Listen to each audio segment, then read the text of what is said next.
Hey, what's up, Emmaus? Welcome to our Wednesday night. This is actually going to be our last Wednesday live like this on YouTube. I'll explain that in just a minute.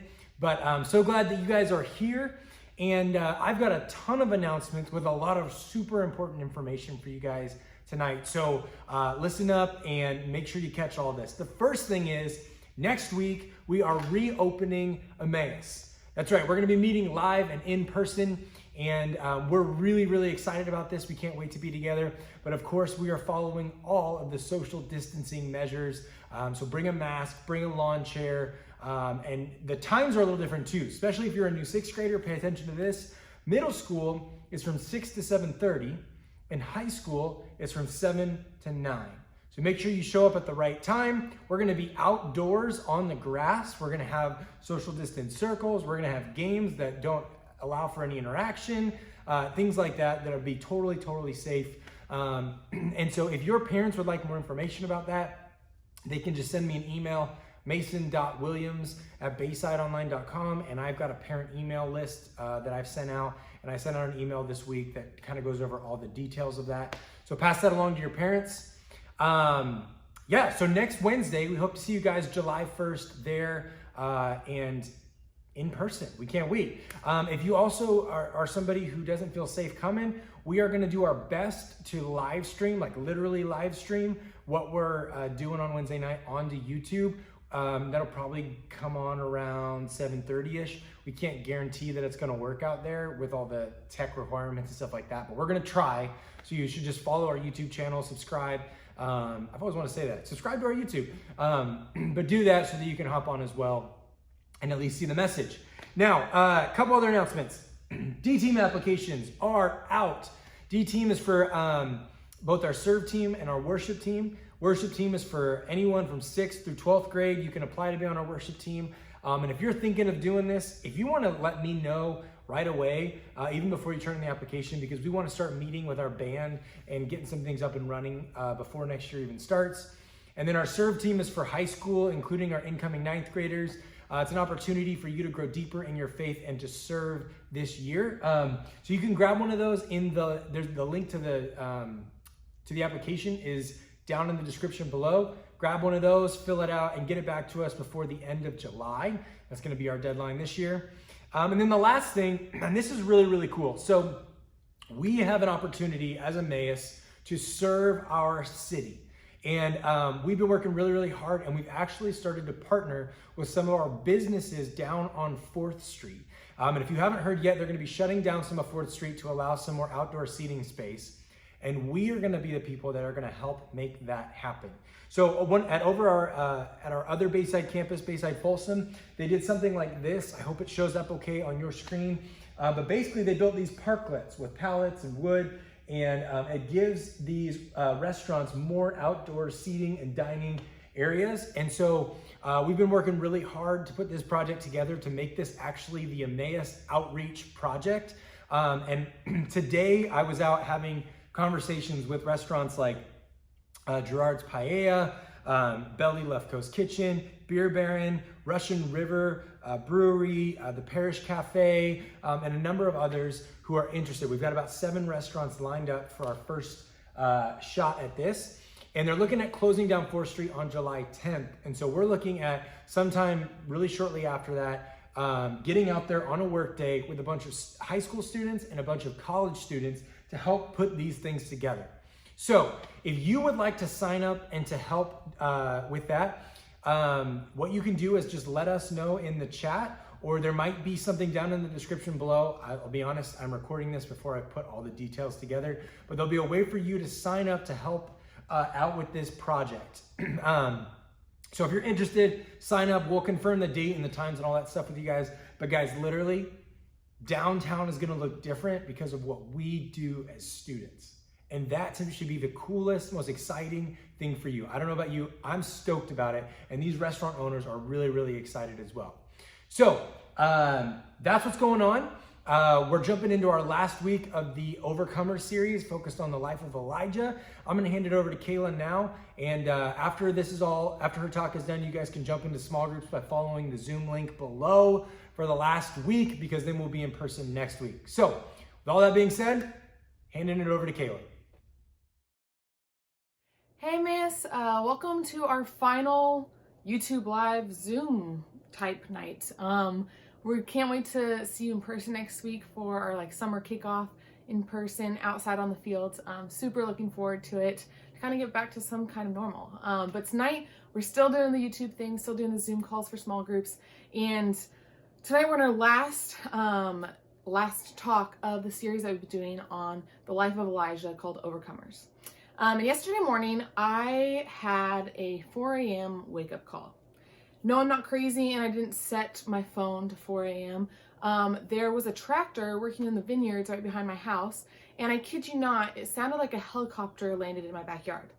And then 5 a.m. rolls around, and Tom, our rooster, starts to crow. And then shortly after that, around 6, all the birds start to chirp, and then finally my alarm clock rolls off and goes off at 7 a.m. And I realized life gets loud. And that was just like my morning where I was supposed to be sleeping, supposed to have quiet, right? And we've been looking at Elijah's life in this series, Overcomers. And our final talk and lesson from his life tonight is this. It says, listen to the right voices when life gets loud. See, there's so many people with so many things to say in our life. We encounter countless voices every day, whether it's on Instagram, and we get endless opinions on current events. On the news, we hear the latest of the chaos that's ensuing our world. We read comments on people's posts and hear from people that we don't even know in real life and yet encounter their voice, right? And we deal with fake news, political opinions, and a never-ending stream of access to loud voices, right? And the loud voices are the ones that we hear. They make themselves known. Life gets loud. But when life gets loud, who do you listen to? This is the question that I want you to focus on for this talk. When life gets loud, who do you listen to?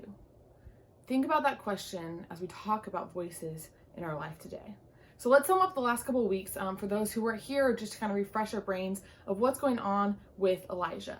So Elijah is a prophet that was sent from God to Israel to pass judgment on them, basically. And so there was a drought that came in, and Elijah was provided for by God during this drought. And then he had this amazing impact on this woman and her son during this time. And God worked through Elijah even in the midst of the desert. And then fast forward a little bit to Mason's talk last week, where Elijah proved how mighty and powerful and superior God was to the false gods, the gods of Baal that King Ahab and a bunch of people were worshiping. Right, and that was on Mount Carmel, and the fire rained down from heaven on the wet wood. It was like crazy times, right? And after those events, Jezebel, the queen who worships those false gods, wants Elijah dead. She wants Elijah dead. She sends out a manhunt for him, and Elijah flees and hides. And as he does, he encounters various voices. Right, and there are different voices in our life that we face. And the first voice that Elijah encounters is Jezebel, the queen, and that is an external voice. This is the loud voice, the one that's up in our face that we can't really ignore, because Jezebel says that Elijah will be dead tomorrow if she has anything to say about it, and she'd rather be dead herself than see Elijah live. Right, external voices can be loud and clear, even dramatic a little bit, and they cause us sometimes to give up. Make you think that you've had enough and that you can't keep moving forward.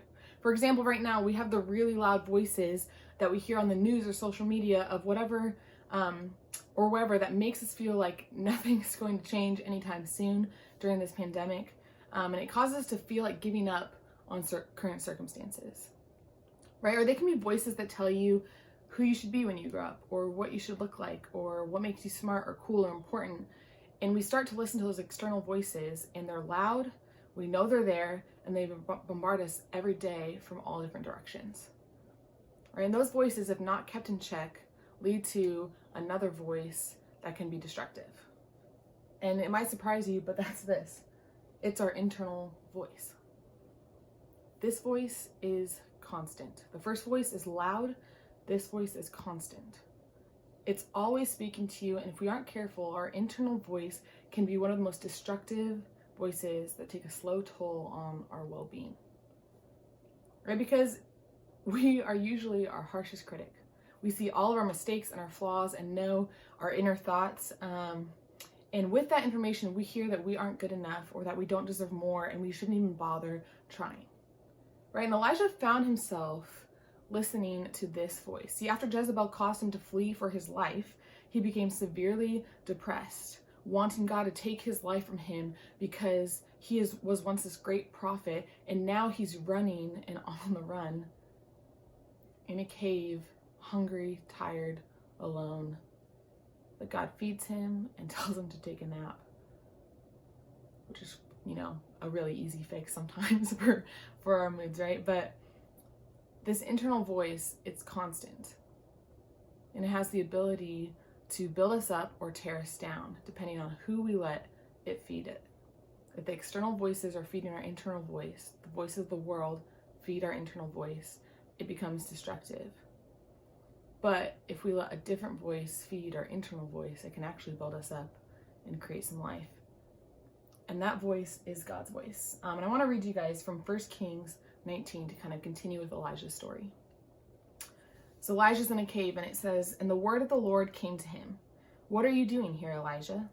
He replied, 'I have been very zealous for the Lord God Almighty. The Israelites have rejected your covenant, torn down your altars, and put your prophets to death with the sword. I'm the only one left, and now they are trying to kill me too.'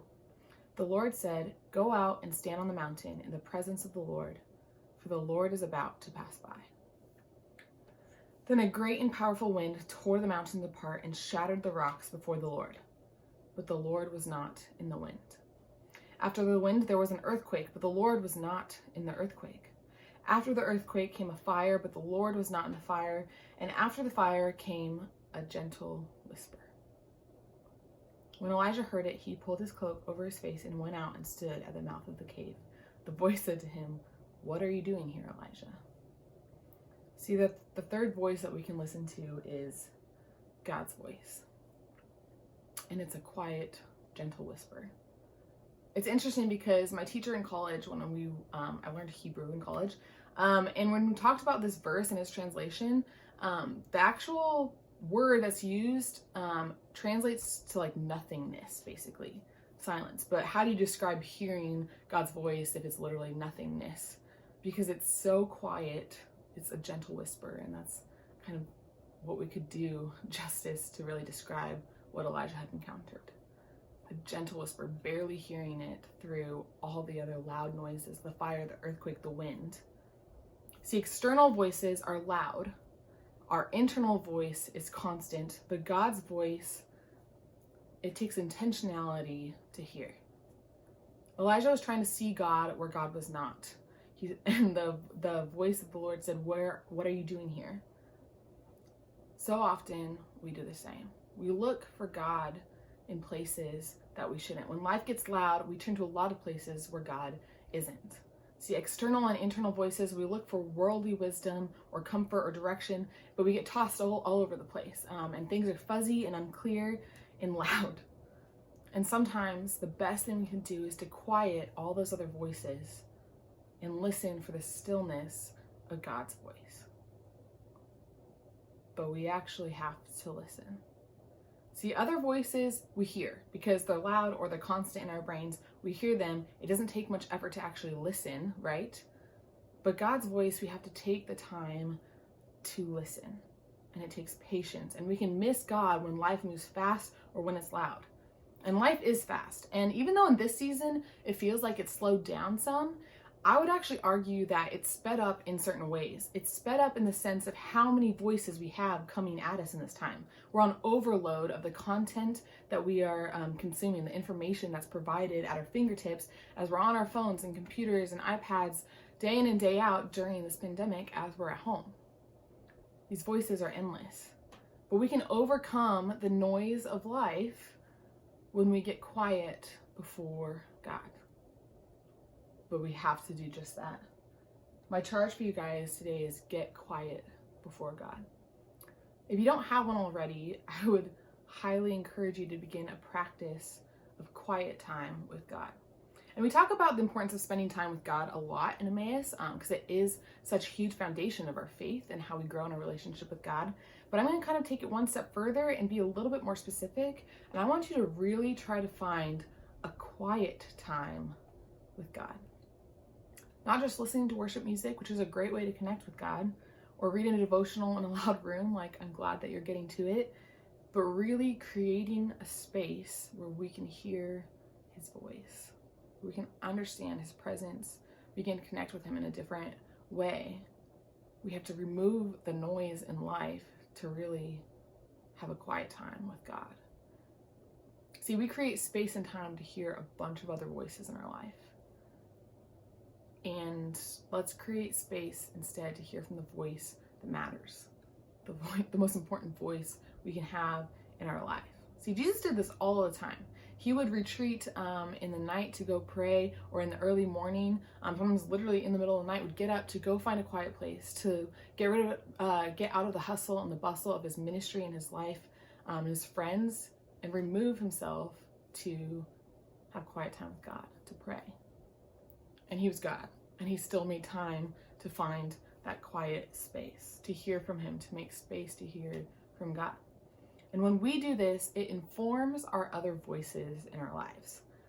Guys, when we're spending regular time with God, reading our Bible, praying, and then listening to what God has to say to us in the depths of our heart, we can start to know the lies of the external and internal voices we have. We can rid ourselves of the fear that those voices create in us, and we can see through the loud and constant noise that life bombards us with and hold tight to the truth that God tells us instead. Because it's a voice of truth through the storm. The truth that he is near us, that he is with us, that he loves us, that he cares for us, and he's for us. And here's the bottom line. When life gets loud, listen to the right voice, to his voice, the voice that calms the seas, the voice that tells mountains to move, the voice that comforts the brokenhearted, and the voice that celebrates in our joyous times. Choose that voice. Get to know that voice. It takes time and effort, but do it. It can be frustrating at first to try to create quiet time because our world tells us to keep being on the move. It's hard for us to actually retreat, slow down our brains enough to be still with God. But start to practice it. Even if it's a couple minutes a day to start. Like 2 minutes of really having some quiet time with God. Listen. Read your Bible even, and then take time after that to listen. Pray even, and then take time after that to listen for that gentle whisper, that still small voice. Would you guys pray with me? God, life is loud. And even right now, as we're at home and we're not out in the world as much as we used to be, it's somehow maybe louder. And God, I just ask that you would help us to begin to know your voice, to see through the loudness of this life and the external and internal voices, and begin to seek your truth and recognize your voice when it comes to us. God, I ask that you'd help us create space and time and give us some discipline and the ability to remove ourselves from life, our friends, our family, our distractions, our cell phones, to make space, a quiet time to hear you. God, I ask that you'd speak to us today, that you would begin to rid us of the voices that are unhealthy in our lives, the ones that we let have influence on us that aren't speaking your truth. And God, I just pray that you help us to filter through the external voices that are loud, sometimes obnoxious, that are like ringing in our ears. And God, that those ones would no longer influence our internal voice and what we believe about ourselves, but God, we would choose to know what you say about us, that we are a child of you, that you love us, you are with us, and we should not fear because we have you. God, help us to create this new discipline of a quiet time with you. We love you and we thank you. In your name we pray. Amen. Well, guys, go ahead and jump on your small groups. The Zoom link is in the description of the video below. Have a good time in small groups, and we will see you next week.